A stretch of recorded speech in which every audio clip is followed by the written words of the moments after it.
বাংলাদেশ থেকে সৌদি আরবে লোক আনা সহজ, কিন্তু চাকরি দিয়ে সুযোগ সুবিধা দেয়া খুবই কঠিন। মিশারির আব্বুর মাধ্যমে আরও একজন লোক সৌদি আরবে আসছে, কিন্তু তাকে আনতে গিয়ে কেন এত বেশি খরচ হচ্ছে এবং আত্মীয় স্বজনের বাইরে উনি কোনো লোক বিদেশে আনে কিনা, সব কিছুই এই ভিডিওতে জানতে পারবেন। আসসালামু আলাইকুম। সৌদি আরবের আরো একটা সুন্দর ভিডিওতে আপনাদের স্বাগত। তো কেমন আছেন আপনারা? আলহামদুলিল্লাহ, আমরা সবাই খুব ভালো আছি। আমাদের মিশরাতুল জজমও আপনাদের দোয়ায় এখন ভালো আছে।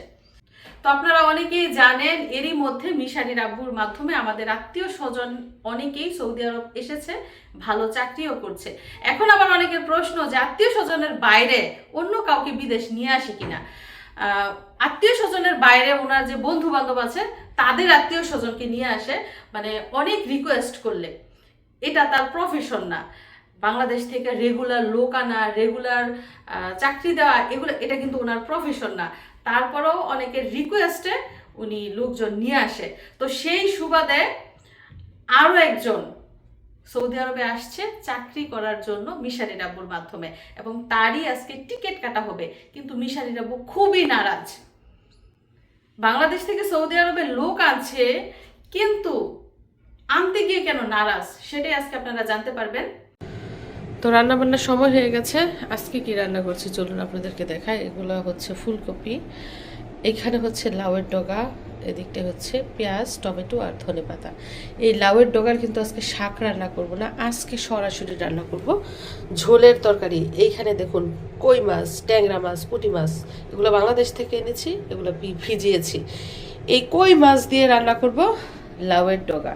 আর ফুলকপি কি দিয়ে রান্না করব, এই যে দেখুন এইখানে হচ্ছে রুই মাছ আর হচ্ছে সরপুরি মাছ, এগুলো হচ্ছে আমার ননদদের পুকুরের মাছ, এগুলো তো বাংলাদেশ থেকে এনেছি। তো এই বড় মাছ দিয়ে ফুলকপির তরকারি রান্না করব। আজকে আপনাদেরকে দারুণ একটা জিনিস দেখাবো। এই জিনিসটা কাটতে আমার এত বেশি ভালো লেগেছে, এত বেশি ভালো লেগেছে। আমার মনে হচ্ছে একবার যে আমি লাল শাক কাটছি, একবার মনে হচ্ছে যে আমি ড্রাগন ফল কাটছি। দেখেন অবস্থা, হাতটা একদম লাল হয়ে গেছে।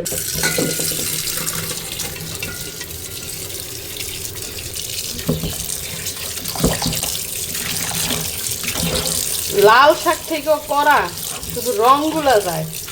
এখন দেখেন কি পরিমাণ লাল পানি যেতেছে, দেখছেন অবস্থা, একদম পুরো রং। সবজিটার নাম হচ্ছে বিট, যাকে গ্রামের ভাষায় বলে লাল শালগম। শালগম কপি আছে না, এটা হচ্ছে সেই লাল শালগম কপি, যেটা আধুনিক নাম হচ্ছে বিট। এবং সেই বিট থেকে প্রচুর পরিমাণে লাল পানি যায়, রং উঠে। যত ধোয়া দিবেন ততই লাল পানি দেবে, যত ধোয়া দিবেন।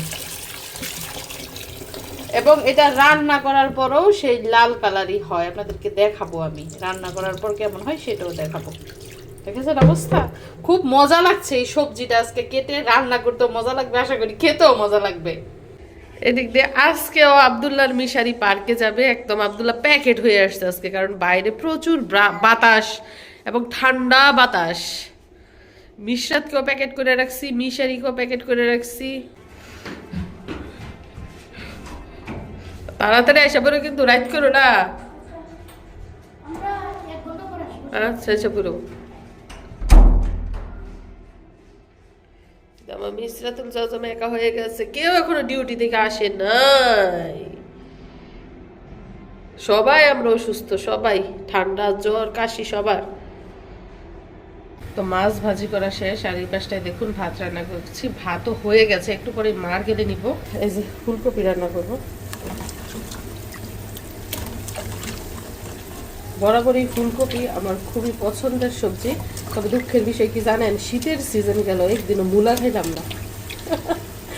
শালগমও খাই নাই, মূলাও খাই নাই, তবে দুইটাই আমার পছন্দের। মানে শীতকালীন সব সবজি আমার অনেক পছন্দের। খালি খাইলাম কি ফুলকপি, বাঁধাকপি, লাউ আর সিম। মূলাও খাইলাম না, শালগমও খাইলাম না। ঝাল একটু কমাই দিচ্ছি, বেশি ঝাল দিলে আবার মিশারি খাইতে পারে না। তো ঢাকনা দিয়ে ঢেকে দিলাম। আর এই পাশটায় ভাতের মার তাড়াতাড়ি করে গেলে নেই। এই যে দেখুন ভাত রান্না একদম শেষ, বাসমতি চালের ভাত। তো আপনাদেরকে একটা জিনিস দেখাতে চাই, সেটা হচ্ছে এই যে এইবার আসার পর মিশারির আব্বু আগে আমাদের জন্য ফ্লাক্স কিনে রেখেছে। কারণ বাংলাদেশ থেকে আসার সময় ফ্লাক্সটা ভেঙে যায়। তো ফ্লাক্সটার দাম দেখেন 122 রিয়াল। 122 রিয়ালে বাংলাদেশের প্রায় 4000 টাকা, বাংলাদেশের প্রায় 4000 টাকা দাম হচ্ছে এই ফ্লাক্সের। তবে সুবিধা হচ্ছে এইখানে এটার ভিতরে কোনো কাজ নাই, ভিতরে কোনো কাজ নাই। এতদিন যেই ফ্লাক্সগুলো ব্যবহার করতাম ওইগুলোও সৌদি আরব থেকে নেওয়া হয়েছে, দুইটা ফ্লাক্স মনে করেন ভিতরে কাজ ছিল, একদম ফেটে গেছে। এবং দুইবারই জার্নি করার সময়, একবার বাংলাদেশ থেকে যাওয়ার সময়, একবার বাংলাদেশ থেকে আসার সময় কাজ ফেটে গেছে। এই জন্য এইবার এনেছে কাজ ছাড়া, এই জন্য দাম একটু বেশি। বাংলাদেশে আমার আরেকটা আছে এরকম কাজ ছাড়া, ওইটা বেরও করি নাই আর ব্যবহারও করি নাই। এবং এটা মুখ খুলে পানি ব্যবহার করতে হয় না, এই যে এইখানে যেই প্রেস দেওয়ার জায়গাটা আছে এইখানে টিপ দিলেই কিন্তু পানি বের হয়। আর এই পাশ দিয়ে দেখুন আরও এক রকমের মশলা কষিয়ে নিয়েছি, এই যে লাউ শাক রান্না করার জন্য। লাউ শাক রান্না করবো কি দিয়ে যাব, হ্যাঁ কই মাছ দিয়ে। কই মাছ দিয়ে লাউ শাক রান্না করার জন্য আগে শাকগুলো ভালো করে কষিয়ে তারপরে হালকা একটু ঝোলের পানি, তারপর কই মাছ। সাথে কিন্তু নতুন আলু দিয়েছি, যেগুলো বাংলাদেশ থেকে এনেছি। অনেকে কাঁচা মাছ দিয়ে তরকারি রান্না করে, কিন্তু আমি জীবনে কোনোদিন কাঁচা মাছের তরকারি খাইনি, সবসময় মাছ ভেজে তারপর তরকারি রান্না করি।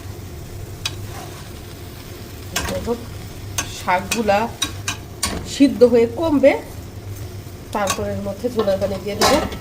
তো আমি এখন ঢাকা দিয়ে দিচ্ছি। তো বিদেশে লোক আনা কিন্তু একদম সহজ ব্যাপার, কিন্তু বিদেশে ভালো চাকরি দেওয়া, ভালো বেতন দেওয়া, ভালো সুযোগ সুবিধা দেওয়া কিন্তু অনেক কষ্টের এবং কঠিন কাজ। এবং সেটার জন্যই মিশারির আব্বু বিদেশ লোকজন আনতে চায় না। নিজেদের আত্মীয় স্বজন আনলে দেখা যায় কষ্ট করে হলেও সুযোগ সুবিধা ভালো দেয়, কিন্তু আত্মীয় স্বজনের বাইরে যাদেরকে আনে তাদের বেলাও কিন্তু সুযোগ সুবিধা দিতে হয়, নয়তো তাদের প্রতি অন্যায় করা হবে। তো এই যে সুযোগ সুবিধা যে সবাই খোঁজে এবং সেই সুযোগ সুবিধা দিতে গিয়ে দেখা গেছে নিজের কাজের প্রতি মন দিতে পারে না, এর জন্য মিশারিরা বই সব ভেজাইলা কাজের মধ্যে যাইতেই চায় না।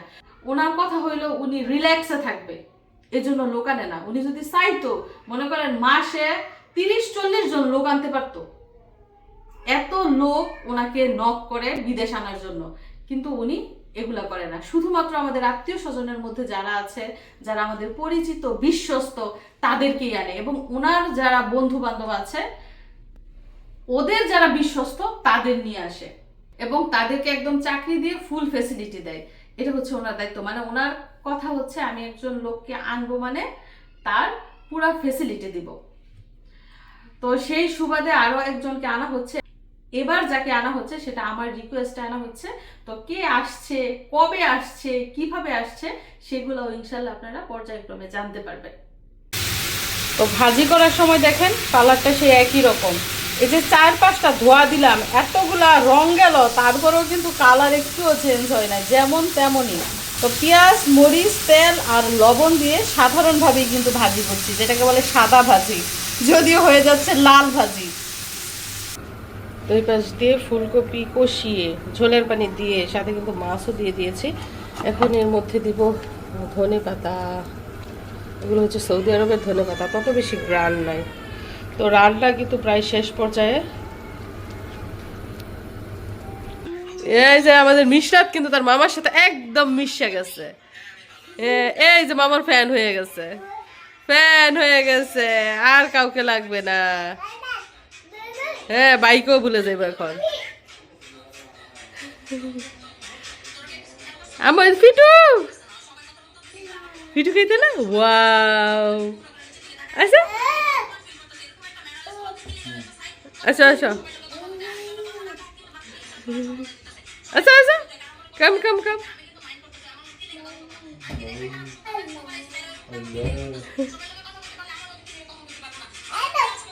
প্রথম দিন কোলে ওঠে নাই, এখন আবার ঝাঁপ দিয়ে গিয়ে কোলে ওঠে।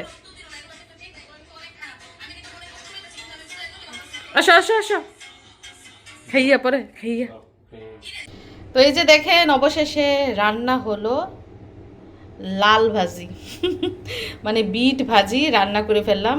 কালার কি 19-20 হয়েছে, একটু 19-20 হয়েছে, তবে এখনো লাল টকটকা।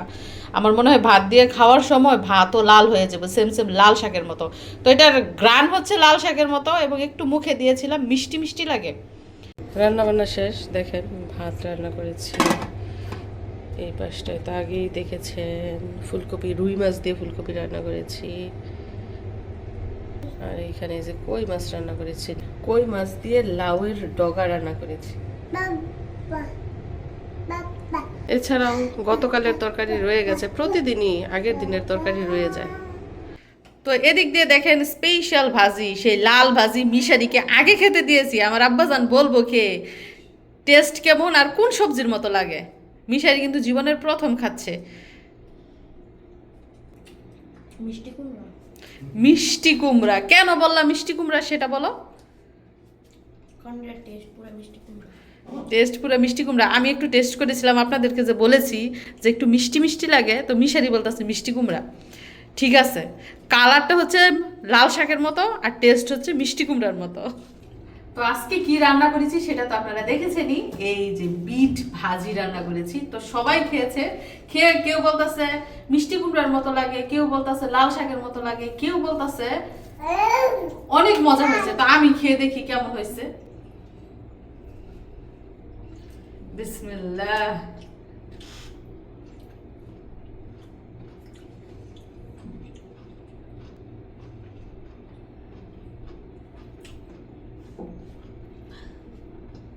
এগুলা কিন্তু কাঁচা খায়। আচ্ছা, এগুলা খেলে কি রক্ত হয় বাবা?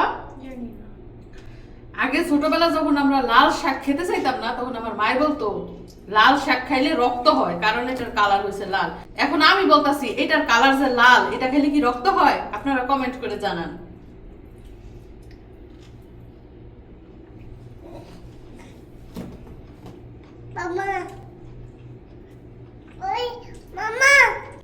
মাম্মা সারাদিন শুধু মাম্মা মাম্মা, আর কিছু বোঝো না। না তো সবজির মধ্যে মিষ্টি কুমড়া, ফুলকপি কিন্তু আমার খুবই পছন্দ। তো টেস্ট অনেকটা মিষ্টি কুমড়ার মতোই লাগছে, আর ভালোই লাগছে। এগুলো কিন্তু গলে না, এগুলো শক্ত শক্তই থাকে। যাই হোক, আমরা খাওয়া দাওয়া করছি, আপনারা সাথেই থাকুন, অবশ্যই পুরো ভিডিওটা দেখে যাবেন। কি আনছে তোমার জন্য দেখো, প্যাম্পাস নিয়ে আসছে। দেখছেন কি হাসি দিছে, দেখছেন 2টা করে 4টা দাঁত ধরছে, কি হাসি দেয়। হ্যাঁ, কলজা চলতেছে মায়ের লেগে, মেয়ের অসুখ দেখে কলজা চলতেছে। আমার অসুখ এইটা কলজা চলে না। হ্যাঁ, মাইয়াটা করতে আগে আমি, পরে আছে মাইয়া।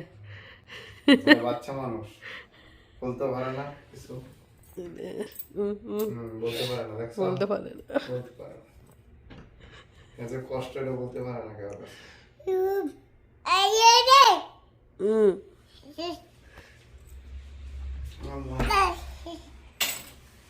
কি যে দুষ্টামি করতো, অসুখ হয়ে এখন একটু কমছে দুষ্টামি।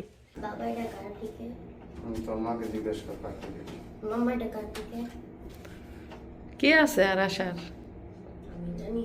সৌদি আরবে আসার মতো আর কি আছে বলো?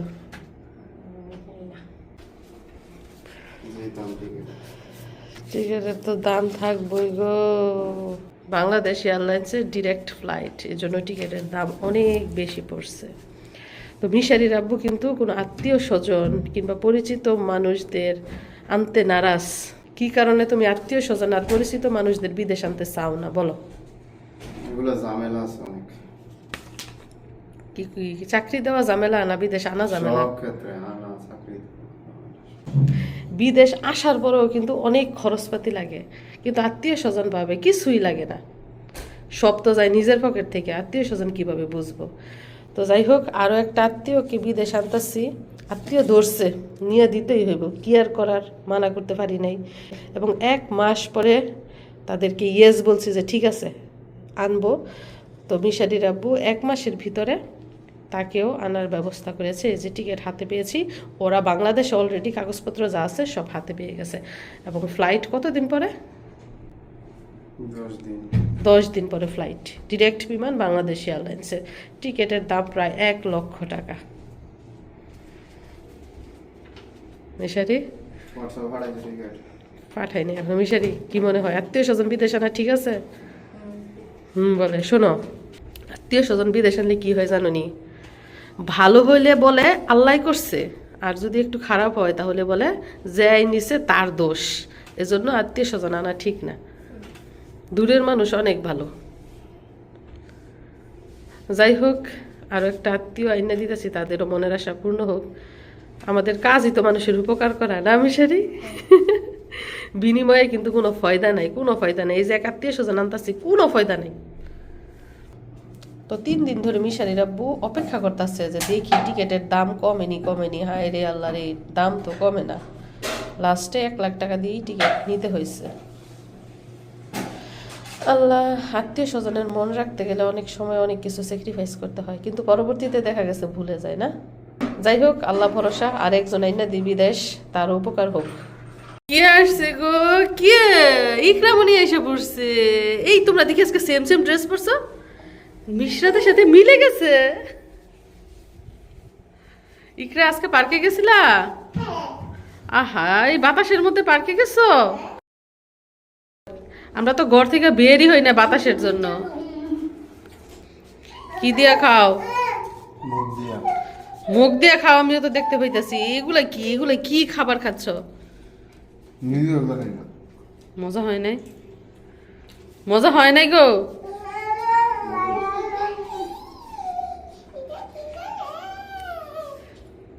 ইকরা আজকে পারফিউম লাগাই আসছে নাকি? পুরা ঘর মগম হয়ে গেছে।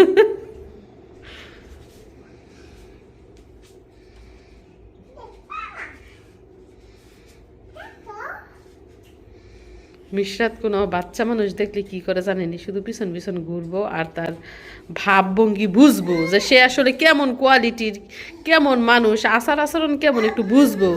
বোঝার পরে 2 মিনিট পরে তার সাথে মিশবো। আগে বুঝবো তারপরে মিশবো। কি দেখাইবা আপু? কি দেখাবা?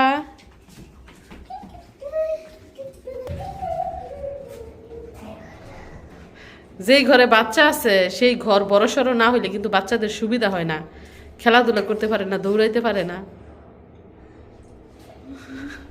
বুঝলি?